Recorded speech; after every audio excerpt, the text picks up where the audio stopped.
You're tuned into Relationship Wednesday, where we expose the lies, burn the bullshit, and remind you that real love isn't soft. It's sacred. This is the Bad Influence Podcast, the one they warned you about. I'm your host, Bjordan Banderas, and today we're slicing through manipulation, codependency, and every toxic pattern you keep calling normal. If you've been walking on eggshells in your relationship, it ends right now. Because love was never meant to make you small. It was meant to make you solid. Raw truth, real growth. Let's get into it. Your relationship is not a Netflix series. It's not content. It's not a performance. It's a battlefield. Sacred, not cinematic, where your loyalty is tested, your ego is burned, and your bond is built in blood, sweat, and forgiveness. And every time you drag outsiders into your fights, you hand them a weapon to use against both of you.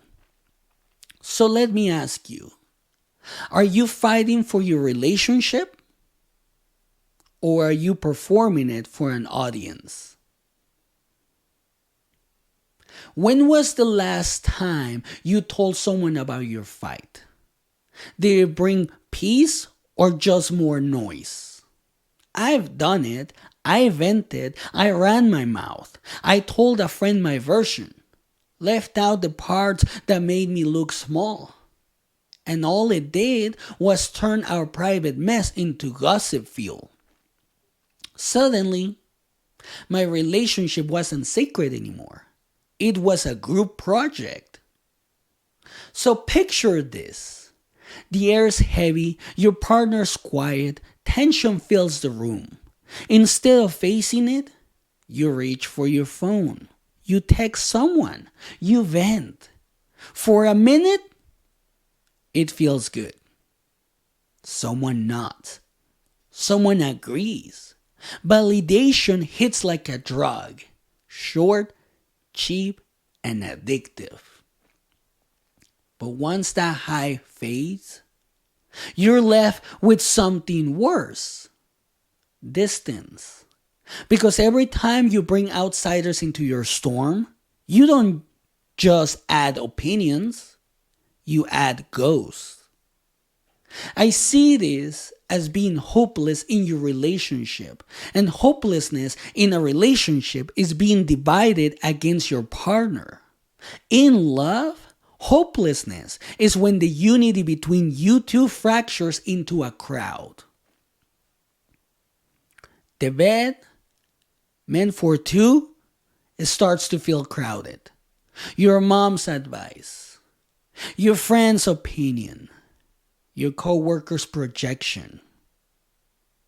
And before you know it, your relationship has an audience. And you're not fighting for peace anymore. You're performing for approval. Be honest. Are you solving problems or campaigning for validation? The moment you invite outsiders into your fight, you're not solving. You're recruiting. You don't need votes, you need vulnerability. You don't need witnesses, you need courage. I used to campaign. I wanted to be seen as the good one, the one who was right. And every time I won that campaign, I still lost at home. Because approval outside your walls means nothing if the house inside is falling apart. You ever notice how venting feels easier than facing? Because it is. Venting is emotional fast food. It fills you up, but it doesn't fix you. Accountability is the meal you actually need. But it's harder to chew. I used to run to friends instead of facing the mirror. But every time I did, I built another wall between me and the truth. And walls don't protect connection, they choke it. Every time you share your partner's flaws with outsiders, a drop of respect bleeds out. You can't claim to love someone while handing strangers ammo to disrespect them. That's not venting, that's betrayal with a pretty name. Respect doesn't die in explosions. It dies in whispers, one small story at a time, until one day you realize you've made your love easy to mock. Here's the gut check. Do you want validation or do you want resolution? Validation feeds your ego. Resolution feeds your relationship. One makes you feel right, the other makes you both whole. Most people don't want peace. They want to win. But love is in a courtroom. It's a mirror. And if you're always defending, you're not listening. What does it say if strangers online know more about your pain than your partner does? Good question. It says your loyalty's gone digital. It says you're performing instead of participating. Relationships are not built for likes. They're built for legacy, for loyalty, for the kind of strength that doesn't need to pose to prove it's real. Protecting your partner doesn't mean lying. It means honoring the bond. You don't fix love by humiliating it.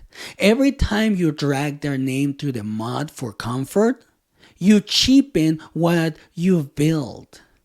I learned that the hard way. I talk too much outside, not enough inside. I thought being open meant being honest everywhere. But real honesty starts at home. Once dignity dies, trust doesn't stand a chance. You think people are helping when they take your side? Well, let me tell you, they're not. They're bleeding into your foundation. They don't live your love. They don't carry your history. Their advice is filtered through their pain, not your truth. And if you drink it long enough, it poisons the well. I once let a family member weigh in. Months later, they were still throwing that argument in my face. Long after we'd healed. That's when I learned not everyone who listens loves you. What's heavier? Fixing the problem or carrying the opinions of everyone who thinks they know better? The more people you involve, the less peace you'll ever find. Your fight becomes their entertainment. Your pain becomes their gossip. And suddenly, you're defending your love instead of nurturing it. That's not connection. That's theater. Love is a fortress. It only stands when both protect it. Every word you leak is a crack in the wall. Every outsider you invite, it's a thief at the gate. Keep the gates closed. Fix the cracks together. Protect what's sacred.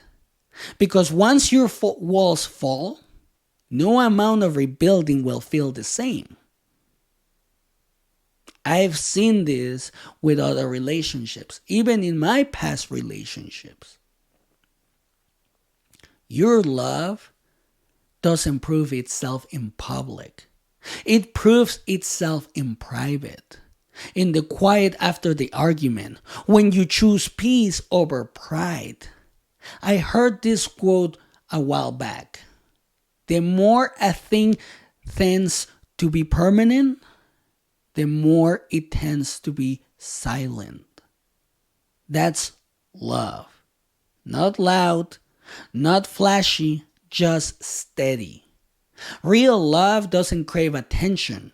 It craves alignment. It doesn't perform.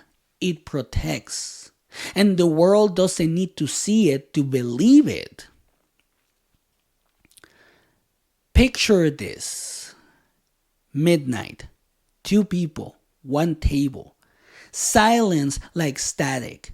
The argument's gone cold, but the bride is still hot. The fight isn't about dishes or tone. It's about identity. This is a relationship that has lost hope. And hopelessness in this case is about not knowing yourself. It's not knowing your partner.